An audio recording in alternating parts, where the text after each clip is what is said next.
আজকের ভিডিওতে আমি যে হসপিটাল সম্পর্কে আলোচনা করব তা কলকাতার অন্যতম পপুলার একটি বাচ্চাদের হসপিটাল, যা ডক্টর অপূর্ব ঘোষের হসপিটাল নামে পরিচিত। হসপিটালটি হলো ICH বা ইনস্টিটিউট অফ চাইল্ড। প্রথমেই আসি, হসপিটালটি কোথায়। হসপিটালটির নিয়ারেস্ট রেলওয়ে স্টেশন হলো পার্ক সার্কাস। শিয়ালদা সাউথ সেকশনের যে কোনো ট্রেনে উঠে আপনি ঠিক শিয়ালদার পরের যে স্টেশন, সেই স্টেশনে অর্থাৎ পার্ক সার্কাসে নেবে, হাঁটা পথে 5 থেকে 7 মিনিট বা অটো, টোটো বা রিক্সা যে কোনো কিছুর মাধ্যমে এই হসপিটালে পৌঁছতে পারেন। এবার আসি মূল বিষয়, এই হসপিটালে কাদের চিকিৎসা করা হয়, চিকিৎসার পরিষেবা কেমন, খরচ কেমন, এবং অবশ্যই এই হসপিটালে কি কি অসুবিধা আছে, অর্থাৎ আপনার বাচ্চাকে নিয়ে গেলে কোন কোন বিষয়গুলি আপনি খেয়াল রাখবেন। এই হাসপাতালে কাদের চিকিৎসা হয়? এখানে সাধারণভাবে 0 থেকে 12 বছর পর্যন্ত বাচ্চাদের চিকিৎসা হয়, বিশেষ ক্ষেত্রে 16 বছর পর্যন্ত বাচ্চাদের চিকিৎসা হয়, এবং অবশ্যই তার সঙ্গে একটি ম্যাটারনিটি ইউনিট। হসপিটালটি সরকারি না বেসরকারি? হসপিটালটি কিন্তু কখনোই কোনো সরকারি হসপিটাল নয়, তবে অন্যান্য প্রাইভেট যে বেসরকারি হসপিটাল সেগুলোর মতো নয়। এটি একটি চ্যারিটেবল বা আপনারা ভাবতে পারেন যে নন প্রফিটেবল হসপিটাল। এখানে কিন্তু যে কারণের জন্য খরচ অন্যান্য প্রাইভেট হসপিটালের তুলনায় কম। আমি খরচ খরচা সংক্রান্ত ডিটেলস ভিডিওর সামনের অংশে আলোচনা করছি। প্রথমেই আসি যে ব্যাপারটা নিয়ে, সেটা হলো হসপিটালের চিকিৎসার পরিষেবা কেমন। কারণ হসপিটালে আমাদের প্রথম প্রায়োরিটি থাকবে কিন্তু চিকিৎসা। এই হসপিটালের চিকিৎসার মান কিন্তু যথেষ্ট উন্নত। এখানে অন্যান্য সরকারি হসপিটাল যেগুলো কলকাতাতে আশেপাশে অ্যাভেলেবেল এবং বেশ কিছু প্রাইভেট হসপিটালের থেকেও কিন্তু চিকিৎসা যথেষ্ট ভালো হয়। কলকাতার একাধিক পেডিয়াট্রিক নিউরোলজিস্ট, পেডিয়াট্রিক কার্ডিওলজিস্ট এই হসপিটালের সঙ্গে যুক্ত আছেন। অর্থাৎ আপনার বাচ্চাকে যদি আপনি হসপিটালে কোনো প্রয়োজনে নিয়ে যান, চিকিৎসা পরিষেবা নিয়ে কিন্তু আপনাকে একেবারেই চিন্তা ভাবনা করতে হবে না। পরেই আসি মূল কথায়, খরচ কেমন। দেখুন, খরচ কিন্তু এখানে রয়েছে। এটি সরকারি হসপিটালের মতো কখনোই কিন্তু ফ্রি নয়। এখানে প্রত্যেকটি মেডিসিন, ছুঁচ, স্যালাইন আপনাকে কিনে দিতে হবে, প্রত্যেকটি টেস্টের খরচ আপনাকে দিতে হবে, এবং সেই খরচ কিন্তু মোটামুটি কলকাতার যে সমস্ত প্রাইভেট ল্যাবগুলি রয়েছে তার থেকে কিছুটা কম, কিন্তু খরচ আছে। সরকারি হসপিটালের মতো ফ্রিতে কিন্তু এখানে কোনো টেস্ট হবে না। এবারে বলি মোটামুটি কি কি চিকিৎসার ব্যবস্থা এখানে আছে। এই হসপিটালে NICU, PICU এবং সাধারণ বাচ্চাদের বেড, প্রতিটা জিনিসই অ্যাভেলেবেল।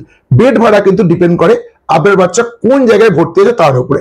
সাধারণভাবে NICU বা PICU তে থাকলে রোগীর কন্ডিশনের উপর ডিপেন্ড করে সেখানকার খরচ হয়। সাধারণ যে বেড, অর্থাৎ যেটিকে আমরা সাধারণভাবে জেনারেল ওয়ার্ড বলি, সেখানে যে সমস্ত বাচ্চারা থাকে তাদের বেড ভাড়া মোটামুটি 600 থেকে 800 টাকার মধ্যে হয়। এছাড়া 3টি বেডের এখানে HDU রুম আছে, যেখানে মোটামুটি বেড ভাড়া 1200 টাকা। সেখানে কিন্তু এসির সুবিধা আছে। সাধারণ বেডে ফ্যান আছে, কিন্তু কোনো প্রকার এসির সুবিধা নেই।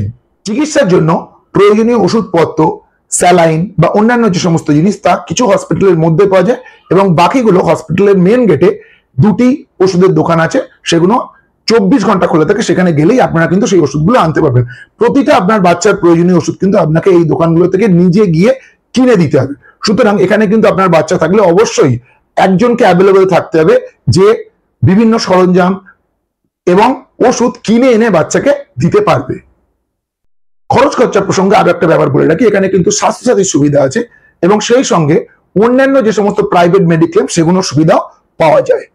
এবার আসি আমরা মোটামুটি এর অসুবিধার দিকে। প্রথম যেটা অসুবিধা, সেটা আমি শুরুতেই যেটা বললাম, বাচ্চার সঙ্গে কিন্তু বাইরে একজনকে অ্যাভেলেবেল থাকতে হবে, কারণ বিভিন্ন প্রয়োজনে এরা কিন্তু তাকে ডাকবে, এবং যিনি বাইরে থাকবেন তারা থাকার কিন্তু কোনো সুব্যবস্থাই হাসপাতালে নেই। অর্থাৎ সেভাবে কিন্তু কোনো ওয়েটিং রুম এখনো পর্যন্ত নেই। একটি ওয়েটিং রুম আছে, যা এখানকার যা রোগীর চাপ তার তুলনায় কিন্তু সাফিসিয়েন্ট নয়। বেশিরভাগই বাচ্চার রোগীর সঙ্গে যারা থাকেন তাদেরকে কিন্তু বাইরে হাসপাতালের খোলা জায়গাতে থাকতে হবে, তাদের থাকার কিন্তু সুব্যবস্থা নেই। এবং আরো একটি অন্যতম প্রধান অসুবিধা হলো, বাচ্চার সঙ্গে শুধুমাত্র ফিমেল মেম্বার, অর্থাৎ তার মা, ঠাকুমা বা দিদিমা এইরকম কেউ থাকতে পারবে। মাসি, তার বাবা, কাকা, দাদা, এরকম কোনো মেল পার্সন কিন্তু বাচ্চার সঙ্গে থাকতে পারবে না। সে বাচ্চা আপনার ছেলে হোক বা মেয়ে হোক, থাকতে কিন্তু বাচ্চার সঙ্গে যাকে হবে তাকে অবশ্যই একজন মহিলা সদস্য হতে হবে। তার বাবা, দাদা, কাকা কেউ থাকতে পারবে না। এবং প্রয়োজনে আপনি 2জন মহিলাকে একজন বাচ্চার সঙ্গে রাখতে পারেন, সেক্ষেত্রে আরো অতিরিক্ত 200 টাকা দিতে হবে, কিন্তু সেই 200 টাকার জন্য আপনাকে কোনো সুযোগ সুবিধা দেওয়া হবে না। অর্থাৎ তার বসার জন্য একটি চেয়ার পর্যন্ত দেওয়া হয় না, কিন্তু অতিরিক্ত টাকাটা নেওয়া হয়, কিন্তু তাকে কোনো রকম পরিষেবা দেওয়া হয় না। এটি কিন্তু এই হাসপাতালের একটি অন্যতম অসুবিধা। এবং সেই সঙ্গে প্রথমেই যেটা বললাম, যে বাচ্চার সঙ্গে বাচ্চার যে সদস্য হসপিটালের বাইরে থাকবে তার কিন্তু থাকার একেবারেই সুব্যবস্থা এই হসপিটালে নেই।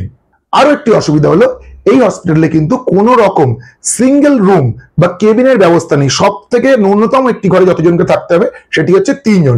আপনি একা আপনার বাচ্চাকে রাখার মতো কিন্তু কোনো রুম এখানে পাবেন না। তাহলে এই ভিডিওতে আমি চেষ্টা করলাম মোটামুটি আইসিএইচ বা ইনস্টিটিউট অফ চাইল্ড হেলথ সম্পর্কে আপনাদেরকে একটা ব্রডার আইডিয়া দিতে। এরপরও আপনাদের মনে একাধিক প্রশ্ন থাকতে পারে, তাই ভিডিওতে কমেন্টের মাধ্যমে জানাবেন। আমি সেই কমেন্টগুলিকে নিয়ে একটি পৃথক ভিডিও বানিয়ে দেবো, এবং এই ভিডিওটি যদি আপনাদের মনে হয় প্রয়োজনীয় তাহলে নিজেদের বন্ধু বান্ধবের সঙ্গে শেয়ার করবেন এবং আমাদের চ্যানেলটিকে অবশ্যই সাবস্ক্রাইব করবেন।